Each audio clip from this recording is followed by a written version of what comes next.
গাহৰি মাংস বন্ধ কৰাৰ কোনো প্ৰশ্নই নাই। আমিতো চৰকাৰে স্কিম দি আছো যে আৰু ভালকৈ গাহৰি মাংসৰ ব্যৱহাৰ হওক, কাৰণ ই এটা ইকনমি। গতিকে কোনোবা ল'ৰা ছোৱালী যদি গাহৰি খেতি কৰিব খোজে, গাহৰি পালন কৰিব খোজে, তাৰ কাৰণে অহা বাজেটত আমি আৰু ভাল স্কিমহে দিব গৈ আছো, যাতে ভাল স্কিম পায়। গতিকে গাহৰি বন্ধ কৰা কোনো কথাই নাই, কাৰণ কোনো ধৰ্মত গাহৰিকতো মা বুলি কৈ যোৱা নাই। গতিকে যদি গাহৰি বন্ধ কৰিব লাগে, ছাগলীও বন্ধ কৰিব লাগিব। সেইটো এটা বেলেগ বিতৰ্কত হ'ব, এইটো ভেগান বিতৰ্কলৈকে গুচি যাব। আমাৰ অসমৰ নৱবৈষ্ণৱ ধৰ্মৰ যিটো কেন্দ্ৰীয় চৰিত্ৰ হ'ল শ্ৰীকৃষ্ণ। আৰু শ্ৰীকৃষ্ণৰ যদি গোটেই জীৱন আমি চাব যাওঁ, তেতিয়াহ'লে যদু বংশত জন্মৰ পৰা আৰম্ভ কৰি তেখেতৰ গোটেই লীলা, দৈৰ পৰা ক্ৰীমলৈকে গোটেই তেখেতৰ যিমান লীলা, সেই গোটেই লীলাত আটাইতকৈ কোনোবাই যদি এটা ডাঙৰ ভূমিকা পালন কৰিছিল, সেইটো হ'ল গো বংশ।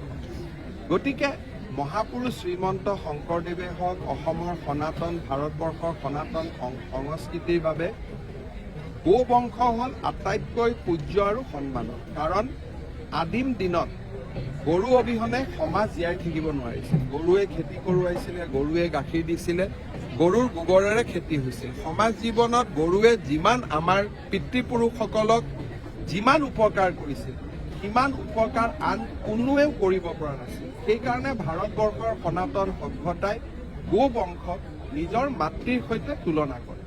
ভূপেন বৰা ডাঙৰীয়াৰ এটা যিকোনো কাৰণতে তেওঁৰ মুখত শ্লিপ হওক, যি নহওক, তেওঁ প্ৰায়ে মহাপুৰুষ শ্ৰীমন্ত শংকৰদেৱ আৰু তেওঁৰ জীৱন বৃত্তান্তক কৰবাত নহয় কৰবাত তেওঁ ভুল কৰি উল্লেখ কৰে।